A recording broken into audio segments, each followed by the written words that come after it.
Hello ಸ್ನೇಹಿತರೆ, welcome back to retail diary software YouTube channel. ಎಲ್ಲರಿಗೂ ಸ್ವಾಗತ. ಸೊ ಇವತ್ತಿನ ಈ ವಿಡಿಯೋದಲ್ಲಿ ನಾನು ಏನು ಹೇಳ್ಕೊಡ್ತಾ ಇದ್ದೀನಿ ಅಂದರೆ, ಈ ನಮ್ಮ ರಿಟೇಲ್ ಡೈರಿ ಸಾಫ್ಟ್ವೇರ್ ಕಸ್ಟಮರ್ ಡೀಟೇಲ್ಸ್ನ ಹೇಗೆ ಎಡಿಟ್ ಮಾಡೋದು ಅಂತ. ಅದರಲ್ಲಿ ಎರಡು ಥರ ವಿಧ ಇದೆ. ಒಂದು ಬಂದು ಬಲ್ಕ್ ಆಪ್ಷನ್ ಎಡಿಟ್ ಆಪ್ಷನ್ ಇದೆ, ಇನ್ನೊಂದು ಸಿಂಗಲ್ ಎಂಟ್ರಿ ಎಡಿಟ್ ಆಪ್ಷನ್. ಅದು ನೋಡೋಣ ಹೇಗೆ ಅಂತ ಬನ್ನಿ. ಇಲ್ಲಿ ನಿಮಗೆ ಕಾಣ್ತಿದೆ ಟ್ರಾನ್ಸಾಕ್ಷನ್ ಅನ್ನೋ ಆಪ್ಷನ್.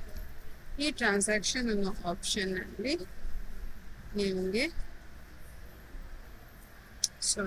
ನಾಟ್ ಟ್ರಾನ್ಸಾಕ್ಷನ್, ಇಲ್ಲಿ ನಿಮಗೆ ಯುಟಿಲಿಟೀಸ್ ಅನ್ನೋ ಆಪ್ಷನ್ ಕಾಣ್ತಿದೆ.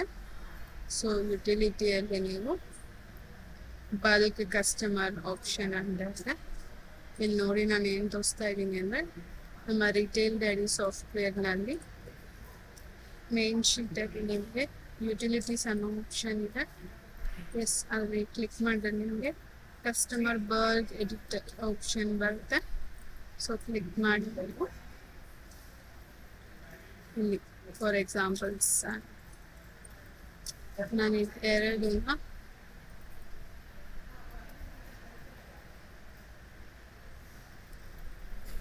ಚೆನ್ನೈ, ತಮಿಳುನಾಡು, ಇದು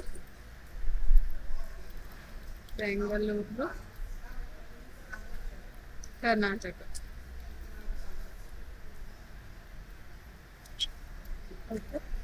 ಈ ಥರ ನಾನು ಸೇವ್ ಮಾಡ್ತೀನಿ. ಓಕೆ, ಇಲ್ಲಿ ನೋಡ್ಬೋದು ನೀವು ಚೆನ್ನೈ, ತಮಿಳುನಾಡು, ಬೆಂಗಳೂರು, ಕರ್ನಾಟಕ ಅಂತ ಸೇವ್ ಮಾಡ್ಕೊಂಡಿದ್ದೀನಿ. ಇದು ಬಲ್ಕ್ ಎಡಿಟ್ ಆಪ್ಷನ್ ತೋರಿಸಿರೋದು. ಸೊ ನಿಮಗೆ ಸಿಂಗಲ್ ಎಂಟ್ರಿ ಆಪ್ಷನ್ ಅಂತ ಅಂದರೆ ನಿಮಗೆ ಮಾಸ್ಟರ್ ಎಂಟ್ರಿ ಅಂತ ಆಪ್ಷನ್ ಇದೆ.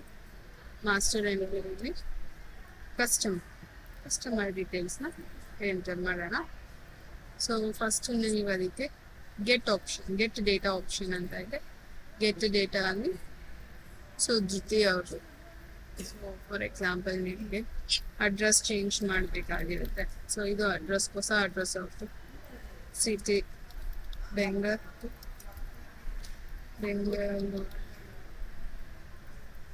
ಇದು ಕರ್ನಾಟಕ.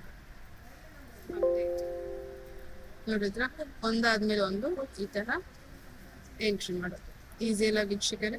ಸೊ ಕಸ್ಟಮರ್ ಡೀಟೇಲ್ಸ್ನ ಎಡಿಟ್ ಮಾಡಬೇಕು. ಎರಡು ಥರ ಆಪ್ಷನ್ ಇದೆ. ಒಂದು ಯುಟಿಲಿಟಿಗೆ ಹೋಗಿ ಬಲ್ಕ್ ಕಸ್ಟಮರ್ ಎಡಿಟ್ ಮಾಡ್ಕೋಬಹುದು, ಇಲ್ಲಾಂದ್ರೆ ಇನ್ನೊಂದು ಮಾಸ್ಟರ್ ಎಂಟ್ರಿಗೆ ಹೋಗಿ ಅಲ್ಲಿ ಕಸ್ಟಮರ್ಗೆ ಹೋಗಿ ಸಿಂಗಲ್ ಎಂಟ್ರೀಸ್ ಎಂಟರ್ ಮಾಡ್ತೀವಿ. ಅದು ಇದಿಷ್ಟು ಈಸಿಯಾಗಿರುವಂಥ ಆಪ್ಷನ್ಸ್. ಇದು ನಮ್ಮ ರಿಟೇಲ್ ಡೈರಿ ಸಾಫ್ಟ್ವೇರಲ್ಲಿ ಮಾತ್ರ. ಧನ್ಯವಾದಗಳು. Thank you so much watching to retail diary YouTube channel.